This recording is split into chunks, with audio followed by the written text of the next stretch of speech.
వారు ఎంత చిత్రమో తెలుసా అండి. వారు మధుర మీనాక్షి దేవాలయంలోకి వెళ్ళారు. వెళ్ళి మాకు లోపలికి వెళ్ళి అమ్మవారిని అర్చిస్తామన్నారు. అంటే అర్చకులు అన్నారు, మీరు లోపలికి వెళ్ళడానికి వీల్లేదు, మీరు ఎంత పీఠాధిపతులైనా సరే మీరు బయట నించోండి, మేము అర్చన చేస్తాం మీ పీఠం తరపునన్నారు. అలాగా అన్నారు. శిష్యుడి చేతిలో కొబ్బరికాయ ఉంది, ఆ కొబ్బరికాయ ఇలా ఇమ్మన్నారు. చేతిలోకి తీసుకుని కుడి చేతిలో పెట్టుకుని అమ్మవారి ఎదురుగుండా కొబ్బరికాయ పెట్టి మంత్రాలు చదివారు. అమ్మవారిలో ఉన్న జీవగల కొబ్బరికాయలోకి వెళ్ళిపోయింది. కొబ్బరికాయ చేత పట్టుకుని విడిచి వెళ్ళిపోయారు. వెళ్ళిపోయి కొబ్బరికాయ సింహాసనం మీద పెట్టి పూజ చేసేస్తున్నారు.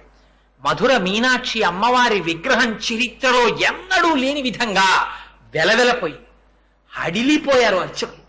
హడిలిపోయి పరిగెత్తుకుంటూ స్వామివారి విడిదికి పరిగెత్తారు. స్వామి మాది అపరాధం అయిపోయింది, మీరు సాక్షాత్ అమ్మవారి స్వరూపం, మిమ్మల్ని అమ్మవారి పూజ చెయ్యొద్దన్నాం, మీరు వచ్చి లోపల అర్చన చెయ్యండి, అమ్మవారి కళల్ని మళ్ళీ అమ్మవారిలోకి విడిచిపెట్టేయండి మహాప్రభు అన్నారు.